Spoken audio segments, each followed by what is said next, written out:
Olá pessoal, PC Concursos, tudo bem? Hoje nós vamos trabalhar com direito de família.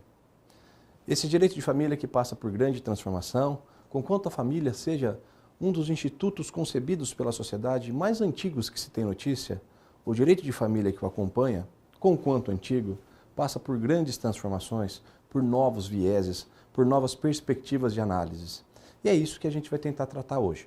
Nós vamos discorrer a respeito dos novos conceitos, das novas definições, das novas contextualizações e também daquelas que são padrões. Estudaremos casamento, união estável, institutos correlatos e institutos similares. E para iniciar, então, nós temos que exatamente tentar delimitar o nosso objeto de pesquisa. O direito é uma ciência, o direito de família também o é, e na medida em que é ciência, eles terão um objeto específico, próprio, determinado de pesquisa. E o nosso objeto de pesquisa hoje é exatamente a família.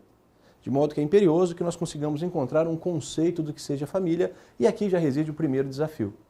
Os conceitos de família são plúrimos e poderão estar constitucionalizados, legalizados e talvez numa interpretação para além da Constituição, em normas que não se encontram regulamentadas de forma expressa, mas que decorrem de princípios informadores do direito constitucional. Então, no primeiro momento, nós vamos tratar das famílias constitucionalizadas, aquelas que estão previstas na Constituição Federal e quanto a elas não existe nenhuma dúvida, nenhuma divergência quanto à sua origem e à sua existência. E a primeira e típica família do direito constitucional é o casamento. O casamento, a rigor, é a família pretendida, é a família querida, é a família tradicionalizada. É aquela família que encontra aspectos formais muito bem delimitados, que passa por todo aquele procedimento de habilitação, que os noivos são anunciados publicamente através de proclamas que convolarão suas núpcias, cujos requisitos, cujos objetivos estão todos eles previstos no Código Civil. E esse casamento de tanta influência judaica-cristã, de tanta influência canônica, é o casamento que nós herdamos de séculos passados. E é esse casamento, a família tradicional, a família querida, que é aquela que é contemplada no primeiro momento, no artigo 226 da Constituição Federal. O artigo 226 da Constituição Federal inaugura entre nós algo que nós chamaríamos de constitucionalização do direito de família. A Constituição avoca para si regras que antes estavam lançadas apenas nas legislações infraconstitucionais. E essa constitucionalização da família provoca uma grande transformação. Aquelas regras que antes eram regras apenas dos direitos ordinários, agora são lançadas e guindadas em nível constitucional. Quando a Constituição as avoca e as guinda em nível constitucional, promove-se aquele famoso toque de Midas. Transforma-se tudo em ouro. A regra agora é constitucional, goza de um status diferenciado. É uma regra informativa, é uma regra, muitas vezes até uma cláusula pétrea, uma regra petrificada. É uma regra que, para ser alterada, é necessário toda uma emenda constitucional. E é uma regra que passa a ser informadora do sistema. Todo o sistema decorre da Constituição. De modo que quando uma regra é alocada no texto constitucional, ela passa a ser um norte para todo um sistema jurídico.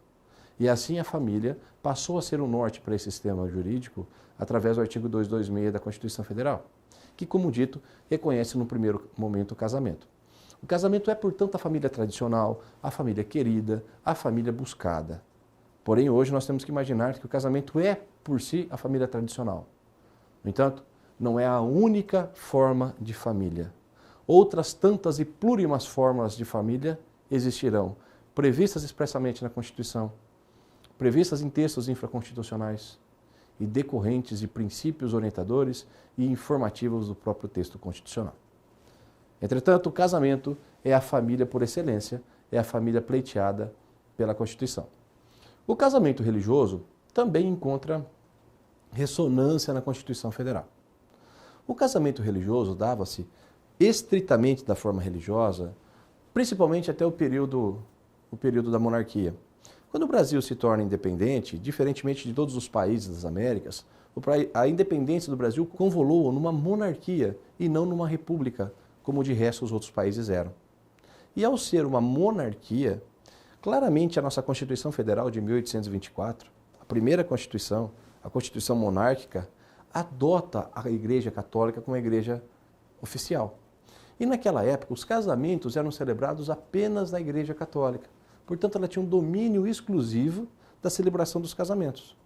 se alguém quiser se casar de forma regular e ter uma família legalmente constituída no país, deveria se casar perante a Igreja Católica. Com a República, em 1889, surge uma nova proposta de Estado, o Estado republicano e, por excelência, laico.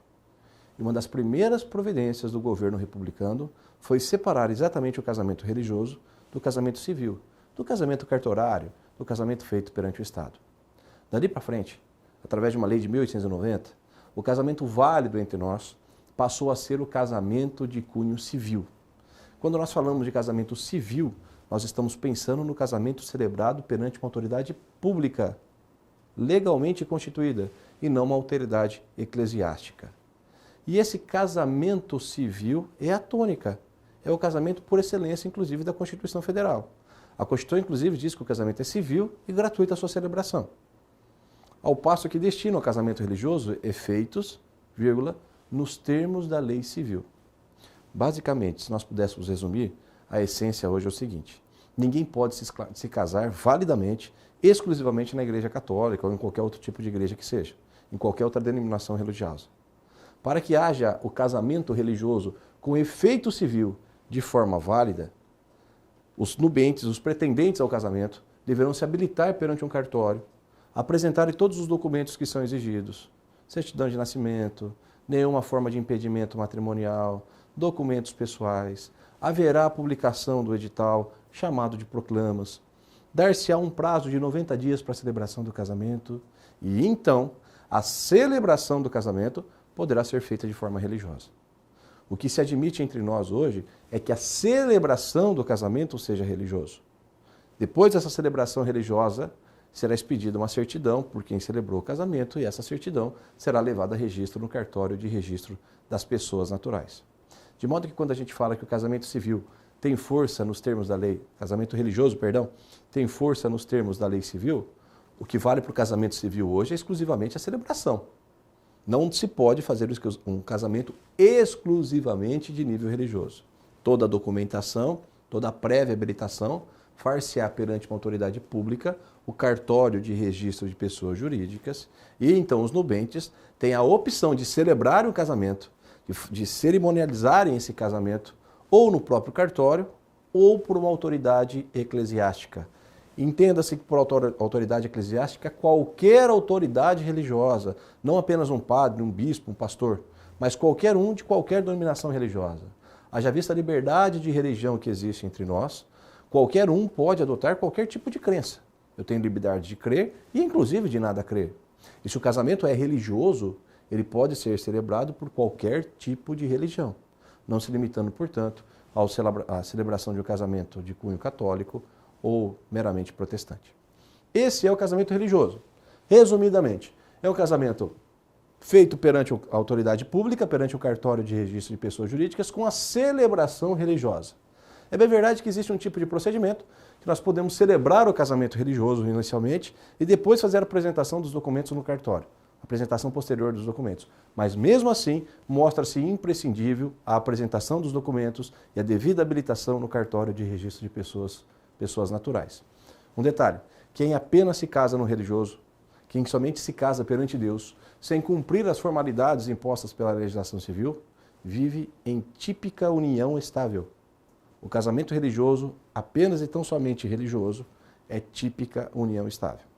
Que, aliás, é a terceira forma de família contemplada por nós, né? A união estável é a terceira modalidade de família. Essa união estável, que teve várias variações ao longo da história, que num primeiro momento foi absolutamente repelida. Nós tivemos dois códigos civis na nossa história, o de 1916 e esse código em vigor agora de 2002. O Código de 1916, gente, é um código marcado por uma influência religiosa muito grande, principalmente no tocante à família. E os seus traços são muito claros. Na medida em que a Igreja Católica, que era a sua grande influência, previa apenas o casamento como gerador de efeitos, apenas o casamento seria gerador de efeitos também no Código Civil. Havia um claro cerceamento de direitos aos filhos chamados de bastardos ou ilegítimos, havidos fora do casamento. Nem se contemplava, nem se imaginava, nem se cogitava de uma possível relação homossexual. Os filhos adotivos não necessariamente teriam os mesmos direitos dos filhos havidos dentro do casamento. E a união estável, na época chamada de concubinato, era inclusive repelida. Não era geradora de nenhum efeito civil. No entanto, notemos a situação. Lá na década de 50, aquela senhorinha que com 15, 16 anos se casava, que com 30 anos já tinha 10 filhos, que se casou num religioso porque achou que tinha se casado sob as bênçãos de Deus, aquela mulher vivia apenas em uma união estável. E por viver em união estável, ela não tinha direito nenhum. Se o homem lhe abandonasse com seus 10 filhos, ela não poderia pleitear nem na divisão do patrimônio. O Supremo Tribunal Federal, mais tarde, através da súmula 380, essa súmula provavelmente da década de 70, a súmula 380 declara que se um homem e uma mulher viverem numa relação mor uxório, debaixo do mesmo teto como se fossem casados, e constituíssem patrimônio, eles constituiriam sociedade de fato, devendo o patrimônio ser dividido. Vejam, um homem, uma mulher, que viveram juntos com intimidades, com relações sexuais, com filhos, que construíram patrimônio, eles seriam uma sociedade empresarial irregular. E era por conta disso que se impunha a divisão do patrimônio. O Supremo Tribunal Federal, sem poder reconhecer naquele momento a união estável como família, limitou-se a dizer que aquela convivência seria uma sociedade. Assim como se eu e você montássemos agora uma empresa sem contrato social, ou cujo contrato social não fosse registrado, estaríamos perante aquilo que hoje o Código chama de sociedade em comum, a antiga sociedade de fato, ou sociedade regular. Assim era um casal que vivia junto e que construía patrimônio. Foi a forma encontrada para não desprover as mulheres da divisão do patrimônio. Diriam, muito bem, a união estável não é família, mas pelo menos vocês construíram patrimônio, e para evitar-se o locupletamento, o enriquecimento indevido do homem, impunha-se a divisão do patrimônio. E então os homens alegavam o seguinte naquela época: não é devida a divisão do patrimônio porque somente eu contribuí para ele, somente eu trabalhei, ela ficou em casa cuidando dos filhos. E a jurisprudência do Supremo Tribunal Federal inclinava-se no seguinte sentido: o trabalho doméstico também ajuda, também impõe-se a divisão do patrimônio. Porém, notem, não era reconhecido como família. Isso só acontece, o reconhecimento como família, só vai acontecer anos mais tarde, com a Constituição de 88. Foi na nossa Constituição que nós inauguramos o que era a união estável. E aulas à frente, nós vamos tratar exatamente dessa evolução, das legislações que contemplam a união estável e principalmente o que é essa união estável, como diferenciá-la em situações tão comuns e tão corriqueiras do dia a dia. Porém, que se pontue, a união estável hoje é uma família consagrada na Constituição. Também como a família monoparental. A família monoparental dá-se da seguinte forma: havia o homem e a mulher. Esses dois concebem filhos. E um deles vem a morrer, vem a faltar, ou mesmo em razão do divórcio. Deixa de ter uma família como era. Resta a mulher com os filhos ou então o homem com os filhos. Isso é família monoparental. Aquela família de um único genitor com a sua prole, com a sua eventual prole. Essa família monoparental, ela é reconhecida com esse nome textualmente na Constituição Federal. Porém, a Constituição limita-se a prever essas 4 modalidades de família. Existiriam outras além dessas? Os textos legais trazem outros conceitos. Os textos legais trazem outras perspectivas para a família. Por exemplo, o Estatuto da Criança e do Adolescente trata da família substituta. Essa família substituta, o nome não é pejorativo, longe disso, é apenas uma classificação, não diria nem acadêmica, porque é uma classificação legal, ela está prevista na lei. A família substituta se dá quando aquela família biológica tradicional, ela não pode contemplar a presença dos filhos. Ou porque esses filhos são órfãos, ou porque os pais foram destituídos do poder familiar. Portanto, entra em cena as famosas guarda, tutela e a adoção. Essas são, então, as famílias substitutas: a guarda, a tutela e a adoção. A guarda, que é a mais simples delas, cuja previsão está no artigo 33 do ECA, a guarda se dá da seguinte forma: os pais momentaneamente não podem exercer de fato o poder familiar que lhes é atribuído. Portanto, confere-se a guarda meramente como regularização da situação de fato. Vou lhes dar um exemplo. A mãe é mãe solteira porque o pai está desaparecido. E a mãe resolve ir para os Estados Unidos, para um outro país, morar durante 3, 4 meses. E ela não quer levar o seu filho, que tem 6, 7 anos, consigo, por N situações. Então ela resolve deixar o filho com os avós maternos. Os avós maternos precisarão representar essa criança que aqui ficará. Portanto, os avós pleiteiam a guarda. Tão somente a guarda. Senhor juiz, eu quero a guarda para cuidar, zelar e representar essa criança que aqui está. Porém, notem, a mãe não foi destituída do poder familiar. A mãe não perdeu o poder familiar, a mãe mantém o poder familiar. Aliás, inclusive com as obrigações, por exemplo, obrigações alimentares. Embora os avós tenham a guarda consigo, a obrigação alimentar dos pais biológicos se mantém. Essa guarda tem por característica ser ela sempre transitória, ser ela sempre provisória. Por isso, quando a mãe voltar, ela pode assumir na plenitude o poder familiar, inclusive com aquela guarda. E a guarda coexiste, então, com o poder familiar. A mãe não foi desprovida do poder familiar. Existem os guardiães, existe a mãe, a sua genitora. A guarda é de forma mais simples, é mais singela e ela, segundo a redação do próprio texto, visa apenas regularizar uma situação de fato já existente. Diferente da tutela, que é um pouquinho mais ampla. A tutela pressupõe a administração de patrimônio, o tutor que administrará o patrimônio do seu pupilo, o tutor que administrará o patrimônio do seu tutelado. E a tutela pressupõe inexistência de poder familiar. Só poderemos ter a tutela se os pais tiverem falecido ou se estiverem de alguma forma privados do poder familiar, porque foram, por exemplo, condenados por crime contra os filhos. Privados que foram do poder familiar, embora eles existam, não poderão mais exercer os poderes atinentes a esse poder familiar.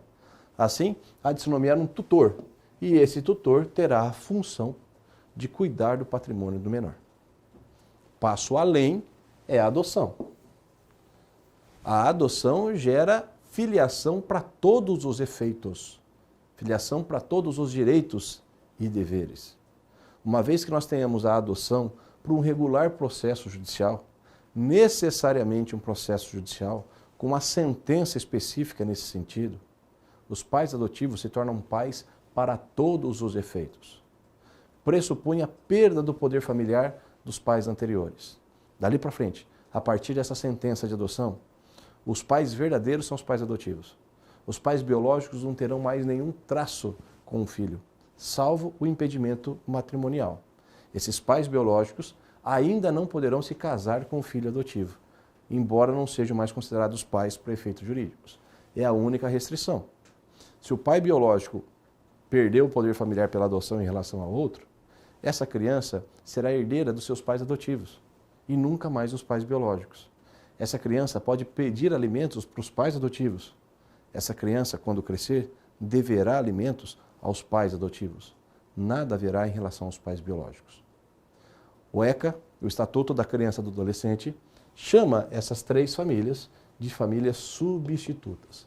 São, portanto, uma modalidade de família que não estão previstas na Constituição, mas sim lançadas no texto do Estatuto da Criança e do Adolescente. O mesmo ECA que contempla agora no artigo 25 a famosa família extensa. Família extensa é uma definição, é um conceito, é uma definição da legislação que tenta conceituar a família no sentido mais extenso possível. Todo aquele familiar próximo que vive com o menor, isso é família extensa. Imagina que o menor, por situações as mais variáveis, more com seu irmão maior. Isso é família extensa. More com seu tio, com seu primo. Isso é a família extensa. É aquele menor que está alocado no seio de uma família com parentes próximos. Não são seus pais adotivos, não são seus tutores, não são seus guardiões. São apenas parentes que dele cuidam. Isso é, então, a família extensa. Uma classificação de família pelo texto legal. O polêmico está aqui. As famílias para além da Constituição Federal. Usando uma frase do Luiz Paulo Neto Lobo, seria possível que pensássemos em famílias para além da Constituição? Aquelas que não estão previstas na Constituição de forma expressa? É possível imaginar que essas famílias existam? Basicamente, hoje se discute a polêmica contra a família homoafetiva, a família unipessoal, o concubinato, a família mosaico, a multiparentalidade e o poliamorismo. Essas famílias são aquelas que não têm previsão expressa na Constituição, mas que muito provavelmente serão aceitas por decorrência de sistemas dos mais variados. A primeira e mais polêmica é a família homoafetiva. E aqui vale uma uma orientação bastante significativa quanto à nomenclatura. Durante muito tempo, nós dizíamos do homossexualismo. Esse homossexualismo era assim reportado porque era tratado como doença mental. Havia um CID para o homossexualismo e assim ele era tratado como doença mental. Mais ou menos na década de 80, a Organização Mundial da Saúde retirou do rol das doenças o homossexualismo. E então nós passamos a ter a homossexualidade. Idade no sentido de serem meras opções sexuais.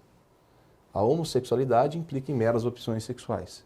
E essa homossexualidade hoje é aceitável amplamente pela nossa, não pela nossa legislação, mas pela nossa doutrina e pela nossa jurisprudência, como nós falaremos mais tarde. Inclusive, muitos usam essa expressão, homoafetividade, a afetividade entre pessoas do mesmo sexo.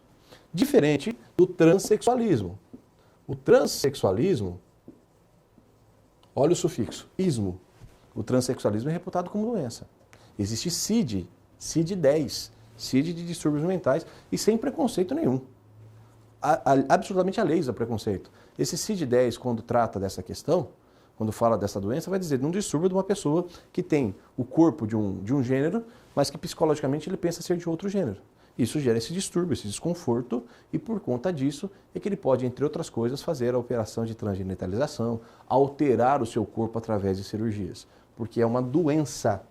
O transexualismo é visto como doença e o artigo 13 do Código Civil permite a alteração do corpo em situações de exigência médica. Muito bem.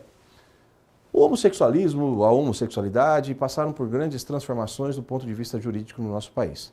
Num primeiro momento nem se concebia, e para resumirmos o nosso país, para não alongarmos na história, para tratar de Roma, de Grécia, onde lá existiam grandes movimentos em favor dos homossexuais, ou pelo menos a homossexualidade não era condenável, como passou a ser durante o período da Idade Média, sob a influência principalmente da Igreja Católica, sob a influência do cristianismo. Na medida em que o país se desenvolve, a partir da Constituição de 88, a questão que se levantava era a seguinte: a família homossexual é reconhecida pela Constituição Federal? Nós temos temos o artigo 226, parágrafo 3º da Constituição, e esse 226, parágrafo 3º declara que é reconhecida a união estável entre homem e mulher. Entre homem e mulher. Muito bem, no primeiro momento, quando o Supremo Tribunal Federal foi chamado a se manifestar sobre isso, o Supremo interpretou lá no começo da década de 90 o seguinte: ora, se a Constituição previu o relacionamento entre homem e mulher e não previu o homossexual, ele autorizou o hétero e proibiu o homo. Portanto, está proibido. Não é possível essa previsão. Mas o Supremo novamente é instado a se manifestar, provocado que fora por uma ADPF, uma arguição de descumprimento do preceito fundamental, proposta na época pelo então governador do Rio de Janeiro, Sérgio Cabral. Nessa DPF, o Supremo Tribunal Federal entendeu o seguinte: a Constituição previu a união estável homossexual, mas não proibiu outras formas de uniões familiares. E se nós levarmos em conta os princípios que a gente estudará na sequência, os princípios do direito de família, como o princípio da dignidade da pessoa humana, da afeição, o afeto é o que conjuga, da igualdade e da vedação de discriminação por qualquer tipo de orientação de gênero e de sexualidade, fica claro constatar que a união homossexual é aceitável. E conquanto nós não tenhamos ainda nenhuma legislação que trate disso, por reconhecimento do Supremo Tribunal Federal de forma vinculante erga omnes, haja vista que foi decidido em sede de ADPF, a decisão vincula a todos. Assim, o Supremo entendeu que a família homoafetiva, embora não esteja expressa na Constituição, decorre de uma interpretação implícita do texto constitucional. Um outro tipo de família é a família unipessoal. O direito de estar só, o direito à solidão. Essa expressão direito de estar só é um tema de um livro de Paulo José da Costa Júnior, lá na década de 70, na década de 80, onde já se previa o direito de alguém estar consigo e isso ser constituído, é o direito que o indivíduo teria de intimidade, de viver consigo e isso ser constituído como família. Hannah Arendt, anos antes, chamaria isso de direito à solidão, o direito que aquele indivíduo tem de consigo, sozinho, ser reputado como família. O nosso Superior Tribunal de Justiça, de certa forma, reconhece essa perspectiva, ao aceitar que existe bem de família para solteiro, para viúvo e para divorciado, está assegurando que o bem da família implica em família ainda que seja de uma única pessoa. A família do solteiro, a família do divorciado e a família do viúvo. Portanto, existem hoje as famílias unipessoais ou monopessoais, como alguns costumam chamar. Outra polêmica gigantesca é o concubinato. O concubinato dá-se da seguinte forma, na seguinte perspectiva. É possível uma família paralela à família que eu já tenho? Eu posso ter duas famílias paralelas diferentes? Eu estou casado com uma mulher, com ela tenho filhos, e numa outra casa, num outro lugar, eu vivo com outra mulher, com outros filhos, formando um outro núcleo familiar. Isso é o concubinato. Se ele gera ou não efeitos, nós vamos ver mais à frente. Assim como também a família do poliamorismo. O poliamorismo, eu já vivo com várias mulheres debaixo do mesmo teto. Não são em casas separadas. É viver com elas debaixo do mesmo teto. Os efeitos e as consequências disso a gente estuda quando tratar união estável. A família mosaico. O famoso meu, seu e nosso. Eu tenho um filho e me divorcio. Minha mulher tem uma filha e ela também se divorcia. E nós vamos morar juntos. Meu filho, o filho dela e agora ela grávida de um filho nosso. Essa é a família mosaico. O meu, o seu e os nossos. E a família da multiparentalidade. Vários pais com a mesma criança. Há um caso inusual que talvez tenha sido o estupim de toda a discussão no Brasil, foi a seguinte. Um cara era casado com uma mulher e tiveram uma filha. E se divorciaram. E ele então vai embora para tomar conta da vida. Ele foi seguir a vida dele. E nesse intervalo a mulher conhece um outro cara, se envolve com esse cara, passa a morar junto com esse cara e durante 10 anos esse segundo indivíduo passou a cuidar daquela criança. E resolveu adotá-la, resolveu ser pai dela e pediu a declaração de paternidade por traços de socioafetividade. O pai biológico disse de maneira nenhuma, eu sou pai e faço questão de ser. Sou eu que manterei a paternidade dessa criança. Pois bem, a decisão do juiz foi a seguinte, melhor do que ter um pai é ter dois. São duas heranças, são duas fontes de pensão, são duas proteções. Então agora essa criança terá um pai biológico, um pai socioafetivo e uma mãe. Isso é a multiparentalidade, que também é uma forma de família não prevista na Constituição, mas que pelos princípios constitucionais é possível que nós abordemos.